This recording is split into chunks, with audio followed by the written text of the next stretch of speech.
Hi, I'm Kevin Potter, and I'm Annie. we are back to work on our mystery pendants, or our mystery pieces of jewelry. The pieces that we picked blindfolded last week. Yeah, so I decided to make mine a pendant, and I'm making it like a bead. It'll be double-sided. So sort of like a pillow. Exactly. It actually looks like a pillow.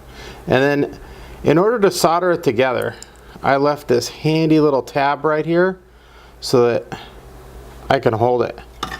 Because if you attempt to do that, that might actually work, but I have a feeling that when I get it hot, it might collapse. Yes, so I'm going to hit this with some flux.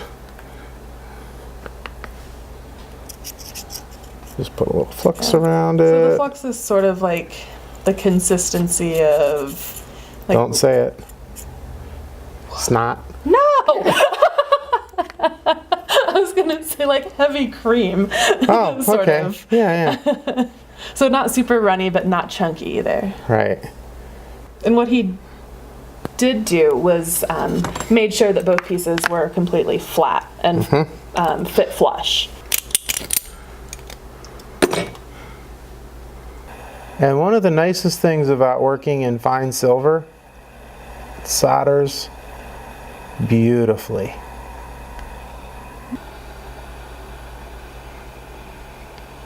So it's all soldered. And it didn't explode or collapse. Yay! But there's, like, if you were to quench it, there's a chance. But now we have this wonderful little pillow shape that I will file all the edges down, and then I'll probably solder a jump ring to the top, and then I'll hand make a bail. So I'm gonna trade places with Annie, and she can solder hers together. Okay, so what I'm gonna do first is I need to saw this out, and to make sure that I have an even border all the way around, I'm gonna trace around the impression with a Sharpie. This is a wider tip pen, so it'll leave a little bit wider border. Usually I use the fine tip, but what this does is it kind of gives you a guide that's an even thickness all the way around the impression. Yeah, so now that it's outlined, it's time to saw. To install the blade, like a lot of people use their chest, but ow, really. So what I do is I take the tip of the saw frame, the top, rest it either like against my bench pin or against one of the holes in the bench pin, and then grab it with my non-dominant hand. Make sure the bottom nut is loose, insert it, and then use my body weight against my hand.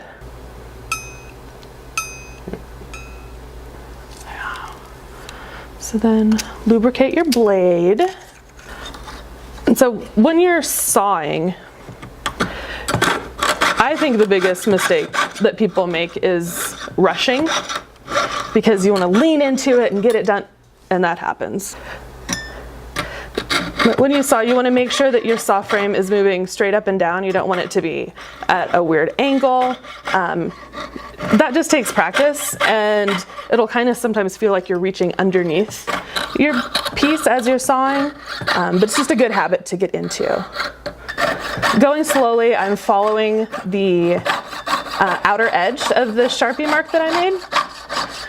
And I can just hold it with my index fingers, my index finger and my thumb, and just kind of rest my pinky finger. I'm not grabbing the saw frame very hard at all. And just kind of let the saw do the work. Don't push it, don't rush it. And so when you need to make a turn, you need to clear out enough space to be able to turn your saw blade. So you just kind of saw up and down in the same spot, and you can either turn your piece or slowly turn your saw frame. I'm kind of excited about making these things. I am too. It's like I wouldn't have chosen this. Yeah, this isn't something I would choose, but like looking at it, it seems very much like a pinwheel. And so I think it has to be a kinetic pendant. Like you have to be able to spin it like a pinwheel. So that's ultimately my goal. So here's just the piece cut out with the even border. And we both have only used not even an ounce of silver to make these things. So this is what's left really of mine. And so I'm going to back it in one spot, and then I'm going to, I'm not sure really yet, probably a tubing, but then put another piece behind it, and I'm still gonna have. I bet you the total cost of these will be under $15, $20. Most likely, because this was what's left of Kevin's. Yeah. I mean, and his is pretty much done. Yeah. So next week we will continue making our pendants. If you like this video and you'd like to see more and kind of follow up on what we're doing next, make sure to give this video a like, subscribe to the Potter USA channel, and then click on that little bell icon to make sure you're notified of every new video.